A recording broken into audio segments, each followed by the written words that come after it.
Good day everyone, I am Jovelyn C. Paran from BEd 1H2. Today, I will continue discussing about Pavlov findings, which is my assigned slide in this module. So the third findings is the spontaneous recovery. This happens when a behavior nga gatuka wala na, but mubalik siya out of nowhere. Kay kani magud si spontaneous recovery is mura ra ni siya og natulog, dili siya mawala forever. Next is discrimination. This is the ability to tell the difference between similar things, like ang iro is kibalo na kung unsa nga bel ang naipagkaon ug unsa nga bel ang walay pagkaon. Next is higher order conditioning. This is like level 2 conditioning. Like pag maanad na ang iro sa bell is pwede na ka mag-add og lain nga stimulus like sa flashlight. Since we're done with Pavlov, we proceed to Edward Thorndike. He explained that learning is a result of association between stimuli and response. So his theory is about connectionism. So for example, na isa ka student, unya na siya upcoming exam, so mao na ang stimulus. The response is mag-study siya. So of course, expected ako ang iyang makuha nga score. So mas strong ang iyang connection between stimulus and response. So we're here in Module 10, which is information processing. Have you ever wondered yun sa pag-process atong mind ang mga information nga atong na-receive? That's exactly what we are going to explore today. Information processing, it's like how our brains handle data. It's a process of how we take information, organizing and storing information. So, our mind is similar to computer on how we process information. Information processing theory or IPT explains how we receive information through our senses and ma-apply siya sa 3 stages of memory. So now we proceed to the types of knowledge. First is general versus specific. We define first what is general knowledge. Knowledge that is useful in many different tasks, like kay baw ka magbasa, kay baw ka musulat, so magamit mo siya tanan. Unlike sa kaning specific knowledge is only useful in one task, like kay baw ka muluto, so ara mo siya magamit. The second one is declarative. It refers on factual information. Like for example, layman na si mo nga kay baw baka nga Philippines nasa Southeast Asia, so tinuod siya it's because nasa geographical facts. Next is procedural. Refers on how to do things. Kibaw ka muhimo sa isa ka butang. Next is episodic. This refers on personal life memory, like sa imong first dip school, sa graduation, ug sa lain pa nimo nga na-experience nga memorable sa imong life. Next is conditional. Knowing when and why to apply declarative and procedural. So kibaw ka unsaon sila pag-apply. Since we're done the types of knowledge, we proceed to the stages of information processing theory.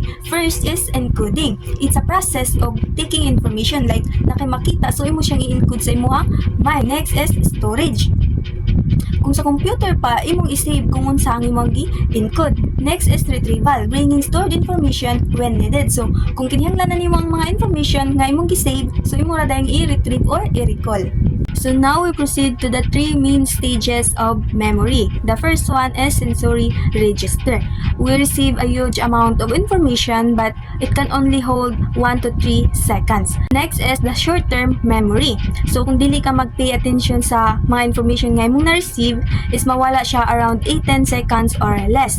So the last stage is the long-term memory. This is like the final stage where ang information is dili na siya mawala, magstay na siya sa atong mind for a long time. Now that we're done in stages, we proceed to executive control process. Siya ang boss sa ato ang brain nga mo-manage sa ato ang mga panghunahuna, and also known as metacognitive skills. For example, nakay exam and nakay wala pa kayo nasabtan. So siya is mo decide nga mag-study pa more on sa katong wala nimo nasabtan instead of tanan nun nimo nga pag-study. So now we're here and forgetting. So kay bao naman tanong kung unsa ni siya. Siya ang reason nga nung dili ta ka retrieve sa usa ka informations. Forgetting have 2 main types, which is the decay and the interference. Decay is mao ni ang information nga mawala sa ato ang mind pag dili na nato gina-recall. While ang kaning interference is mao ni ang new and old information nga mag-mix sa ato ang mind. So for example, nag-change ka og password sa imong Facebook account. Unya, pag type nimo is katong old ang mabutang, dili ang katuang new. It's because ni interference. So, kay kung malaman ta itong forgetting, no. So, ari na punta sa mga methods of increasing retrieval of information. So, the first one is rehearsal. Rehearsal is repeating information verbatim. So, when we say verbatim, which means word to word. So, for example, nag-memorize ka og poem, so imo siyang line by line or word to word para dali ra nimo siya ma-memorize. The second one is meaningful learning. This means connecting sa new knowledge sa imong prior knowledge or sa imong nahibalo nahibaluan na. For example, linking the concept of gravity sa imong everyday experience, just like kanang dropping objects, so that makes you easier to remember. The third one is organization, the structure of information to better recall. Mura ba siya imo siyang i-arrange, i-organize para dali ra nimo siya ma-memorize. So the fourth one is elaborate, connecting new information sa imuhang nahibaluan na. For example, you learn scientific terms, so para mas dali mo siya masabtan or dali ma-memorize is mag-use ka og mga relatable way na imuha nang na-experience. The fifth one is visual imagery, this creating mental pictures or forming pictures sa mga information. Next is generation. Things you produce yourself is mas dali pa ka maka-remember kaysa sa imuhang mga nadungog. So for example, imbis na basahon nimo ang tanang summary sa isa ka libro, is ikaw na lang ang mag-summary based sa imuhang na-learn. Next is context. Recall information kung diin ka nahimuta ato or diin ka nga lugar ato. Ingon ana ang context. Next is personalization. Make the information relevant to yourself. Example, relating material sa imuhang mga na-experience na sa mga na buhat na nimo, ingon ana sumaw na ang personalization.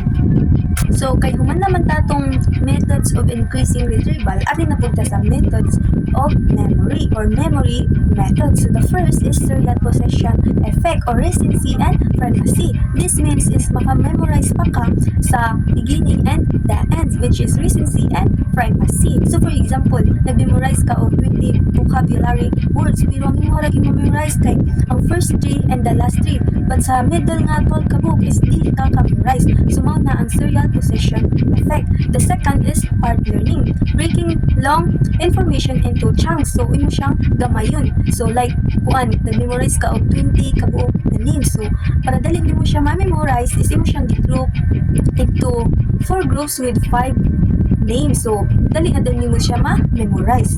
So the third memory methods is distributed practice, breaking study session into smaller chunks. So mura siya imong anam-anamon ang mga information para dili kayo like mag-cramming. So for example, midterm exam na nimo next week, so maginahinay na ka og study sa layo pa ang midterm exam. So ingon ana ang distributed practice. The fourth one or the last one is the mnemonic aids. Mnemonic aids is usa ka technique na magamit nato para mapadali ang pag-retrieve or pag-recall sa isa ka information, like paggamit og Lucy techniques or acronym.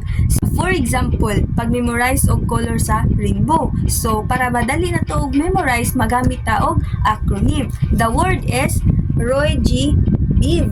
So R stands for red, O stands for orange, Y stands for yellow, G stands for green, B stands for blue, I stands for indigo, V stands for violet. So ingon ani ang acronym. So dali na din nato ma-memorize ang color sa rainbow.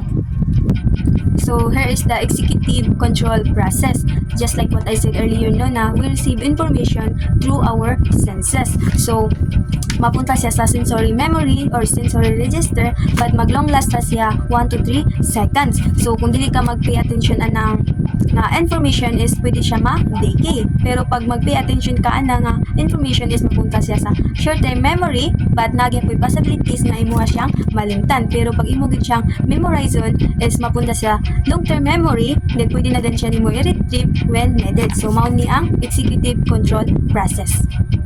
So that's the end of my discussion. I hope you learned something and thank you for listening. And always remember, learning has no limits. So keep learning, keep dreaming until you achieve your dreams.